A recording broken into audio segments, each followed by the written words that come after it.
Everyone, welcome back to Sankala YouTube channel.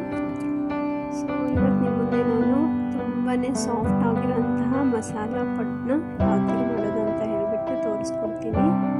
So masala ಪಡ್ಡು ಅಂದರೆ ಯಾರಿಗಿಷ್ಟ ಇರಲ್ಲ ಹೇಳಿ, ಎಲ್ರಿಗೂ ಇಷ್ಟ. ಸೊ ಚಟ್ನಿ ಏನು ಮಾಡದೇ ಇದ್ದಾಗ ಈ ಥರ ನೀವು ಮಸಾಲ ಪಡ್ಡನ್ನ ಮಾಡ್ಕೊಳ್ತೀನಿ, ತುಂಬಾ ಟೇಸ್ಟಿಯಾಗಿರುತ್ತೆ. ಸೊ ರೆಸಿಪಿ ಸ್ಟಾರ್ಟ್ ಮಾಡೋಕ್ಕಿಂತ ಮುಂಚೆ ಯಾರ್ಯಾರು ಚಾನಲ್ನ ಸಬ್ಸ್ಕ್ರೈಬ್ ಮಾಡಿಲ್ಲ ಸಬ್ಸ್ಕ್ರೈಬ್ ಮಾಡ್ಕೊಳ್ಳಿ ಅಂತ ಹೇಳ್ತಾ ರೆಸಿಪಿನ ಸ್ಟಾರ್ಟ್ ಮಾಡ್ತಾಯಿದ್ದೀನಿ. ಸೊ ಬನ್ನಿ ಯಾವ ಥರ ಮಸಾಲ ಪಡ್ಡು ಮಾಡೋದು ಅಂತ ಹೇಳಿಬಿಟ್ಟು ನೋಡೋಣ. ಸೊ ಫಸ್ಟ್ ಆಫ್ ಆಲ್ ಪಡ್ಡು ಮಾಡೋಕ್ಕೆ ನಮಗೆ ಪಡ್ಡಿಂದು ಹಿಟ್ಟು ಬೇಕು, ಬ್ಯಾಟರು ನಾನು ಆಲ್ರೆಡಿ ರೆಡಿ ಮಾಡಿ ಇಟ್ಕೊಂಡಿದ್ದೀನಿ. ಸೊ ಅದಕ್ಕೆ ಬೇಕಾಗಿರೋದು ಒಂದು ಈರುಳ್ಳಿ, ಹೆಚ್ಚಿಟ್ಕೊಂಡಿರೋಂಥ ಈರುಳ್ಳಿ, ಮೆಣಸಿನ್ಕಾಯಿ, ತುರಿದಿರೋಂಥ ಕ್ಯಾರೆಟು, ಕೊತ್ತಂಬರಿ ಸೊಪ್ಪು ಮತ್ತು ಸಬ್ಬಸಿಗೆ ಸೊಪ್ಪು. ಸೊ ಇಷ್ಟು ಐಟಮ್ಸ್ ಯೂಸ್ ಮಾಡ್ಕೊಂಡ್ಬಿಟ್ಟು ನಾನು ಮಸಾಲ ಪಡ್ಡು ಮಾಡೋಕ್ಕೆ ಒಗ್ಗರಣೆನ ರೆಡಿ ಮಾಡ್ಕೊಳ್ತಾ ಇದ್ದೀನಿ. ಇಲ್ಲಿ ಒಗ್ಗರಣೆ ಮಾಡೋಕ್ಕೆ ನಾನು ಒಂದು ಬಾಂಡಿಗೆ ಎಣ್ಣೆ ಹಾಕ್ಕೊಂಡ್ಬಿಟ್ಟು ಅದಕ್ಕೆ ಜೀರಿಗೆ ಸಾಸಿವೆನ ಹಾಕ್ಕೊಂಡಿದ್ದೀನಿ. ಸೊ ಅದಾದ ನಂತರ ಇದಕ್ಕೆ ಒಂದು ಸ್ವಲ್ಪ ಉದ್ದಿನಬೇಳೆನೂ ಸಹ ಹಾಕಿದ್ದೀನಿ, ಎಕ್ಸ್ಟ್ರಾ ಫ್ಲೇವರ್ ಕೊಡುತ್ತೆ ಉದ್ದಿನಬೇಳೆ. ಸೊ ಅದಾದಮೇಲೆ ಕಡಲೆಬೇಳೆನೂ ಹಾಕ್ಕೊಳ್ತಾ ಇದ್ದೀನಿ. ಸೊ ಉದ್ದಿನಬೇಳೆ ಕಡಲೆಬೇಳೆ ಚೆನ್ನಾಗಿ ಫ್ರೈ ಆದ ನಂತರ ಇದಕ್ಕೆ ನಾವು ಚಿಕ್ಕದಾಗಿ ಹೆಚ್ಚಿಟ್ಕೊಂಡಿರೋ ಅಂತಹ ಹಸಿಮೆಣಸಿನ್ಕಾಯಿನೂ ಸಹ ಹಾಕ್ಕೊಳ್ಳೋಣ. ಸೊ ಮೆಣಸಿನ್ಕಾಯಿ ಎಲ್ಲ ಚೆನ್ನಾಗಿ ಫ್ರೈ ಆದಮೇಲೆ ಅದಕ್ಕೆ ಚಿಕ್ಕದಾಗಿ ಕಟ್ ಮಾಡಿ ಇಟ್ಕೊಂಡಿರೋಂಥ ಈರುಳ್ಳಿನೂ ಅದಕ್ಕೆ ಸೇರಿಸ್ಕೊಳ್ಳೋಣ. ಸೊ ಇದೆಲ್ಲ ಹಾಕಿಬಿಟ್ಟು ನಾವು ಚೆನ್ನಾಗಿ ಮಿಕ್ಸ್ ಮಾಡ್ಕೊಳ್ಳೋಣ. ಮಾಡ್ಕೊಂಡ್ಬಿಟ್ಟು ಅದಕ್ಕೆ ನಾವು ಒಂದು ಸ್ವಲ್ಪ ಕರಿಬೇವಿನಲ್ಲಿ ಸಹ ಸೇರಿಸ್ಕೊಳ್ಳೋಣ. ಸೊ ಇದೆಲ್ಲ ಹಾಕಿದ ನಂತರ ಒಗ್ಗರಣೆ ಚೆನ್ನಾಗಿ ಫ್ರೈ ಆಗಬೇಕು. ಈರುಳ್ಳಿ ಎಲ್ಲ ಚೆನ್ನಾಗಿ ಫ್ರೈ ಆದರೆ ಚೆನ್ನಾಗಿರುತ್ತೆ, ತುಂಬಾ ಫ್ರೈ ಆಗೋದು ಬೇಡ, ಬಿಕಾಸ್ ನಾವು ಮತ್ತೆ ಬೇಯಿಸ್ಕೊಳ್ತೀವಲ್ವ ಪಡ್ಡು ಮಾಡಬೇಕಾದ್ರೆ.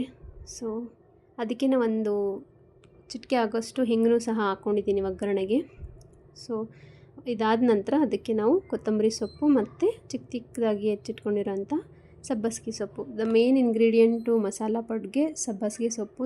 ಇನ್ನು ಹಾಕಿದರೆ ಫ್ಲೇವರ್ ತುಂಬಾ ಚೆನ್ನಾಗಿರುತ್ತೆ. ಸೊ ನೀವು ಮಸಾಲ ಪಡ್ಗೆ ಸಬ್ಬಸಿಗೆ ಹಾಕಿಬಿಟ್ಟು ಟ್ರೈ ಮಾಡಿ, ತುಂಬಾ ರುಚಿಯಾಗಿರುತ್ತೆ. ಸೊ ನೋಡಿದ್ರಲ್ವ, ಇದು ಒಗ್ಗರಣೆ. ಅದಕ್ಕೆ ನಾನು ರುಚಿಗೆ ತಕ್ಕಷ್ಟು ಉಪ್ಪನ್ನು ಸಹ ಹಾಕ್ಕೊಂಡಿದ್ದೀನಿ. ಇದೆಲ್ಲ ಹಾಕಿದ ನಂತರ ಇವಾಗ ಮಸಾಲ ಪಡ್ಡು ಮಾಡೋಕ್ಕೆ ಒಗ್ಗರಣೆ ರೆಡಿ ಆಯಿತು.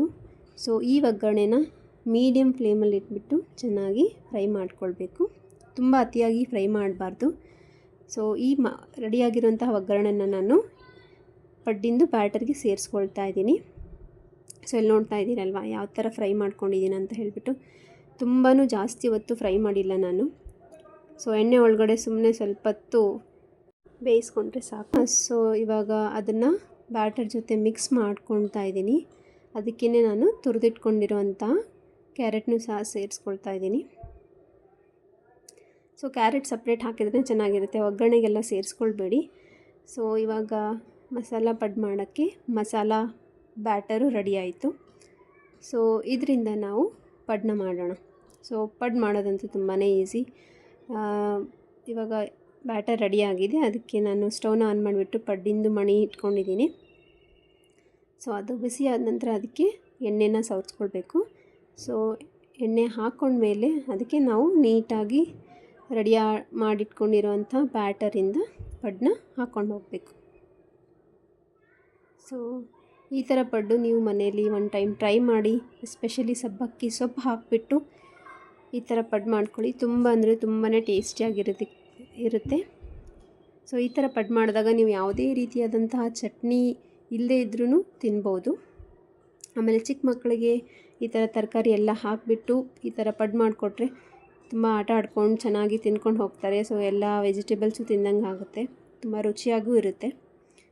ಸೊ ನೋಡಿದ್ರಲ್ವಾ, ಈ ಥರ ನಾವು ಮಸಾಲ ಪಡ್ಡನ್ನ ಮಾಡ್ಕೊಳ್ಬೇಕು. ಸೊ ಒಂದು ಸೈಡು ಪಡ್ಡು ಚೆನ್ನಾಗಿ ಬೆಂದಾದ ನಂತರ ಅದನ್ನ ತಿರುಗಿ ಹಾಕ್ಕೊಂಡ್ಬಿಟ್ಟು ಇನ್ನೊಂದು ಸೈಡು ಸಹ ನಾವು ಬೇಯಿಸ್ಕೊಳ್ಬೇಕು. ಸೊ ನೋಡಿದ್ರಲ್ವ, ಇಷ್ಟೊಂದು ಸಾಫ್ಟ್ ಆಗಿರೋಂತಹ ಪಡ್ಡು, ಮಸಾಲ ಪಡ್ಡು ರೆಡಿಯಾಗಿದೆ ಇವಾಗ. ಸೊ ಮಸಾಲ ಪಡ್ಡು ಮಾಡೋದು ತುಂಬಾ ಸುಲಭ. ಸೊ ನೀವು ಈ ಥರ ಮನೆಯಲ್ಲೇ ಮಸಾಲ ಪಡ್ಡು ಮಾಡಿ ಅಂತ ಹೇಳಿ. ನೋಡಿದ್ದೀರಲ್ಲ, ಒಳಗಡೆ ಇರೋದಂಥ ಎಲ್ಲ ತರಕಾರಿ ಅಂಶನೂ ಚೆನ್ನಾಗಿ ಬೆಂದಿದೆ. ಹೋಪ್ ನಿಮಗೆ ಈ ಮಸಾಲ ಪಡ್ಡಿಂದು ರೆಸಿಪಿ ಇಷ್ಟ ಆಯಿತು ಅಂತ ಅಂದ್ಕೊಳ್ತೀನಿ. ಇಷ್ಟ ಆಗಿದರೆ ಚಾನಲ್ನ ಸಬ್ಸ್ಕ್ರೈಬ್ ಮಾಡ್ತೀನಿ ಅಂತ ಹೇಳ್ತಾ ಈ ವಿಡಿಯೋನ ಇಲ್ಲಿಗೆ ಕಂಪ್ಲೀಟ್ ಮಾಡ್ತಾಯಿದ್ದೀನಿ. Thank you for watching this video.